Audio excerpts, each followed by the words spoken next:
Good. My name is Alvan Colón Lespier, and I am with Pregones, Puerto Rican Traveling Theater.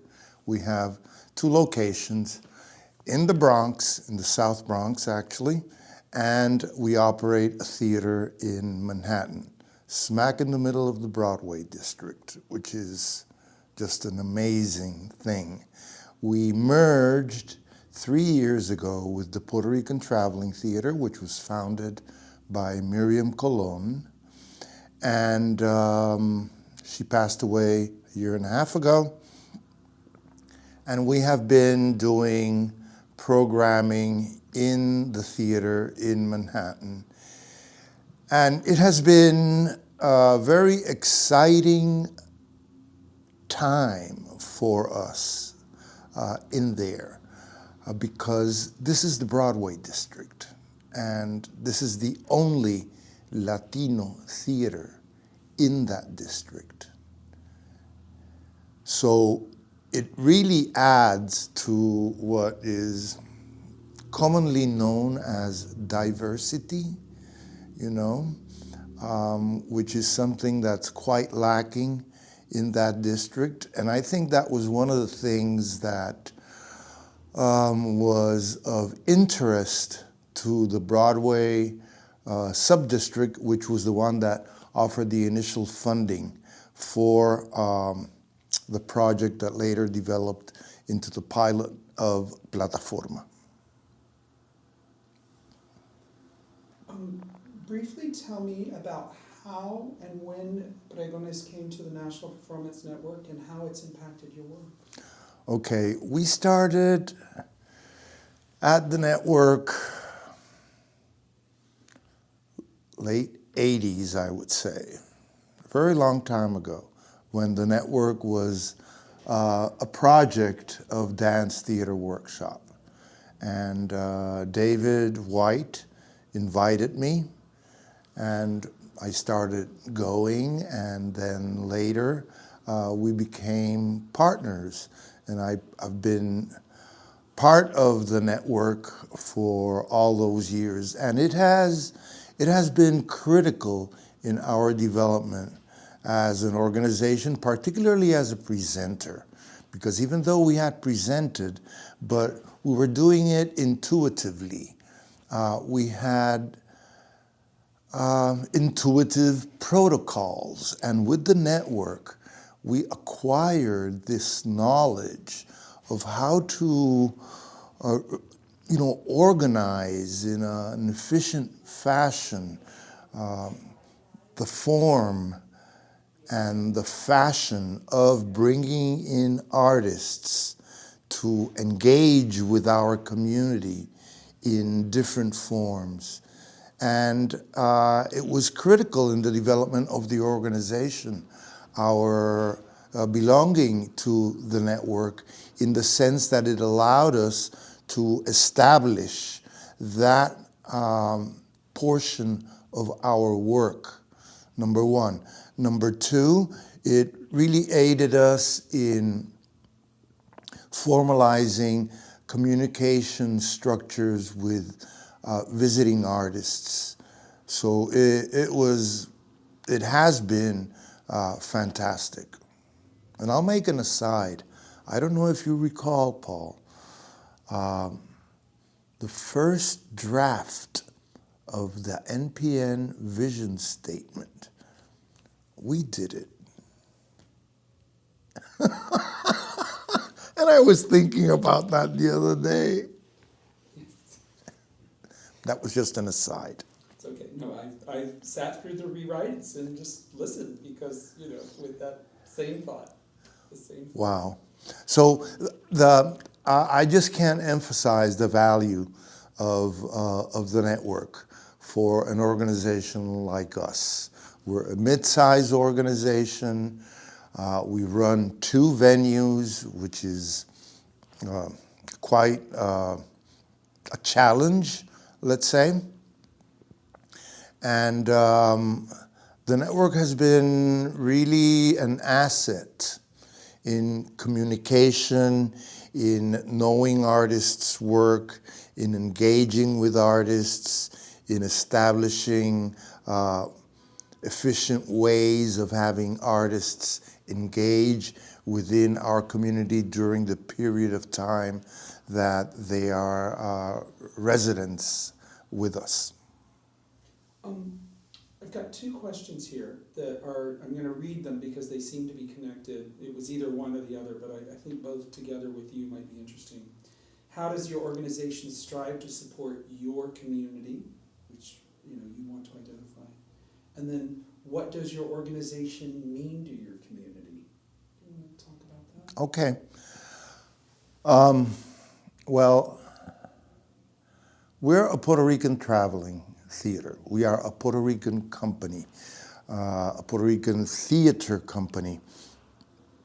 And the work that we do is mostly original. I would say 99% of the work that we do is original.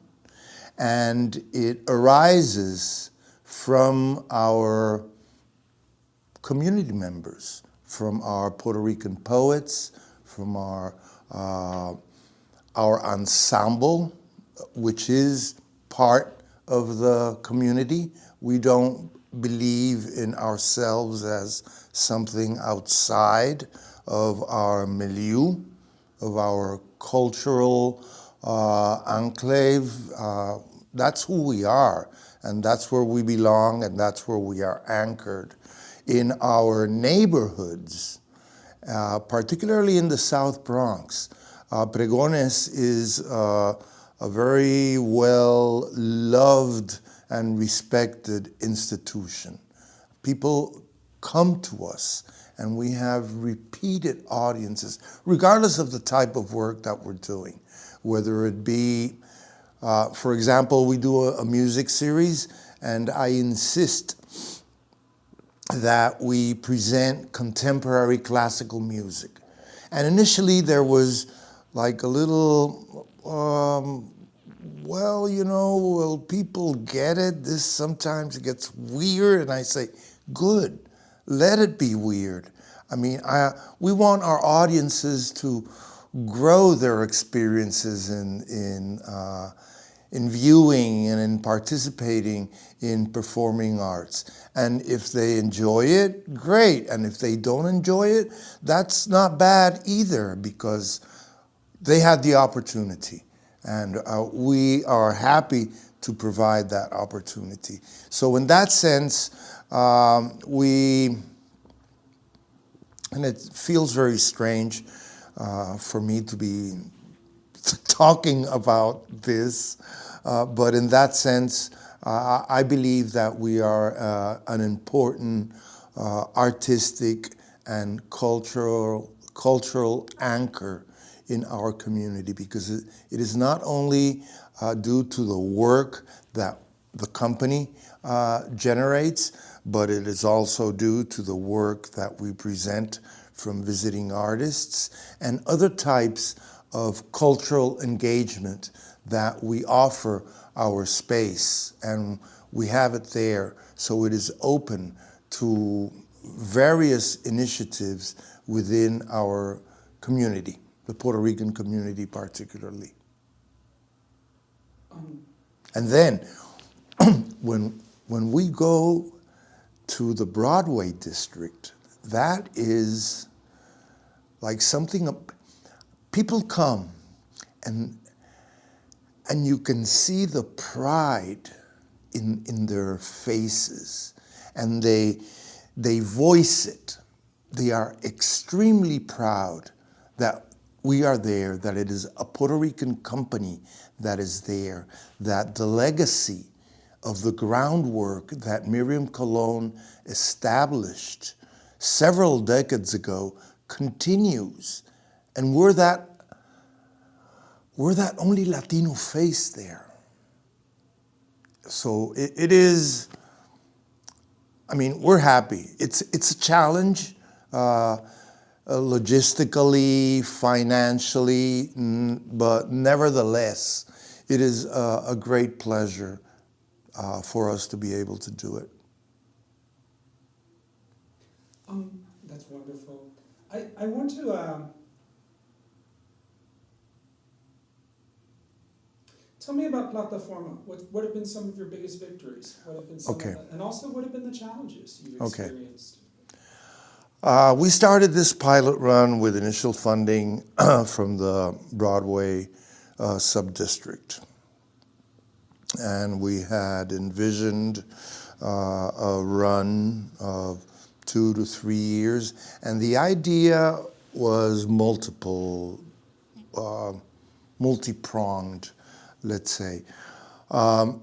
We ventured with commercial producers, Latino commercial producers and non-Latino commercial producers, but that had elements within their production that were compatible to our mission and to our vision in terms of ethnic composition, in terms of issues or themes that were being addressed.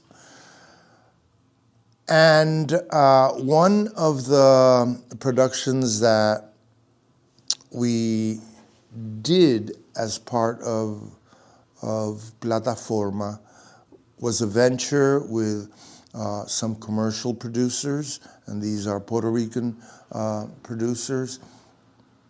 And it was a musical titled I Like It Like That, and it ran for 5 months, and it was just an astounding success for the company, for the artists, and for our audience members to come down to the Broadway district and, wow, see this full-fledged production, nothing to envy. On the contrary, we were right on spot. Also, we tied in with the National Performance Network, and we did 2 residencies of artists that we brought in as part of the NPN residencies. One was La Esquinita, that's the title of the production. And it was by the youth, or not the youth, let's say the younger generation of Teatro Campesino, which hadn't been in New York for ages. And that was a howling success. The other project that we did that was also made possible with support from MPN was a Cuban puppet theater group from Matanzas, Cuba. And we had them there, and it was just another amazing feat for us and for our audiences. And I never tire of mentioning our audiences because they are really thrilled. People from the Bronx come to the Broadway venue, and they haven't been to the Bronx. And I ask them, and they say, oh, well, we wanted to make it a night out here, and there's Times Square, and there's all the glitz and the glamour. And I said, well, fine. And we wanted to see you. So that's good. So those have been some of the successes. The challenges are like for all organizations, regardless of budget. The challenges have been financial. How do you sustain in a fashion that is healthy for the organization these ongoing efforts? Even though this was conceived as a pilot, but it laid down the groundwork for future development. So that, in a nutshell, is Plataforma. What have you learned? What have I learned? That you can partner with commercial ventures. And, you know, that was totally unknown to us. We're a nonprofit. And these partners that we have made during these relationships are for-profit. They don't know anything about the nonprofit world. They don't know how it is that we operate. They don't know what our vision is, what our mission is. For them, it's very clear. This is a commercial venture. You know, we get some investors, we put this show together, we run it, and, you know, we make money. That's it. But then we add the artistic component to it, and we add our vision to it. So we have learned, in a nutshell, that it can be accomplished, but you have to be very, very precise on what it is that you expect as an outcome. Because if not, you'll get blindsided, because the pressure is going to be strong, because their mission, so as to say, is the bottom line. They have to make money. So you have to be very, very, very careful, number one. So we learned that that can be done. Number two, we can only do this if there is artistic, if there is artistic input on our behalf. If that is not allowed, then let's establish some other type of relationship. Let's not call it a partnership. Let's do something else. But for it to be a partnership, there has to be that artistic input. And there has to be that understanding of who we are. So that's something that we have learned.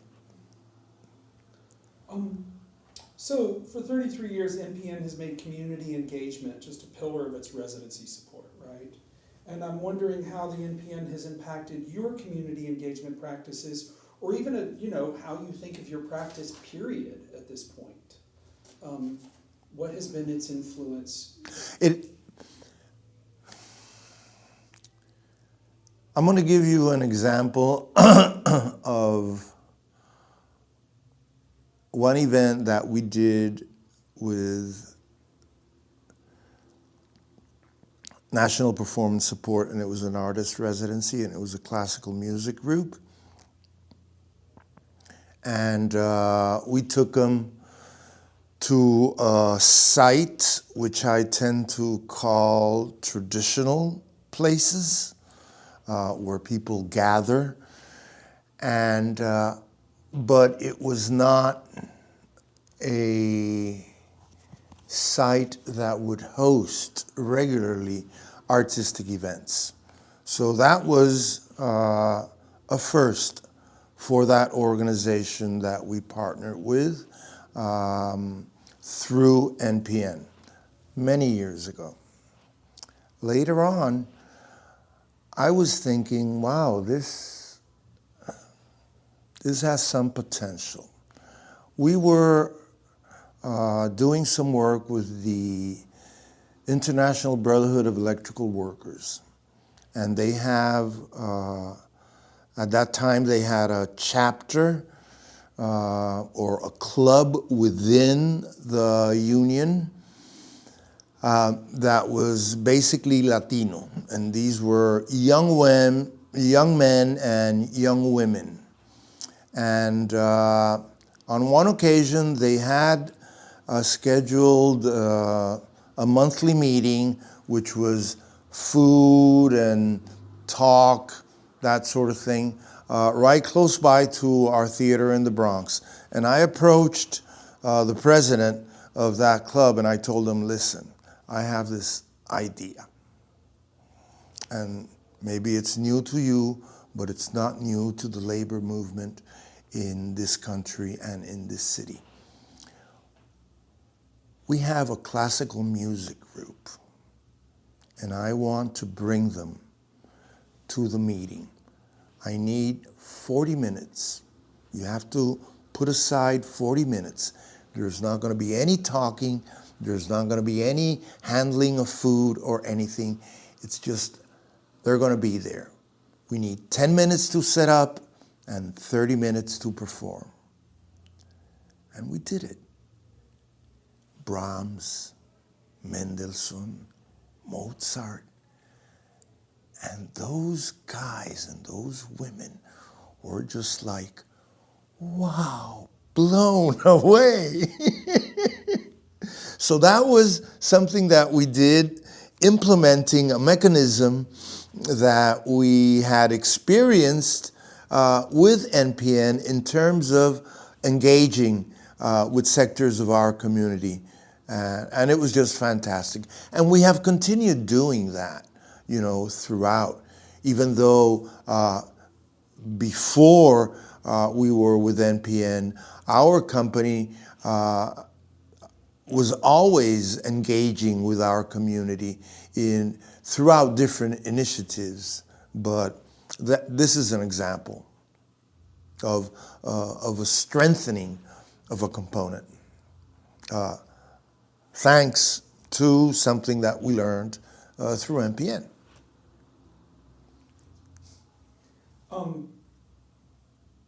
So going forward, how might the NPN deepen its support to community engagement, do you think? Well, right now, things are in flux from what I gather in NPN. So I think that to continue the type of support that NPN has provided throughout the years with the mechanisms that NPN has developed and established throughout the years, those should continue because they will be essential, not only for us, but for others that will come to NPN and for other artists. So in that sense, I think that's one thing that the network should continue doing and should do to strengthen. That was it. It was wonderful. Ya. That was great. Thank you, Alvan. Ay, Dios mío, ay, Dios.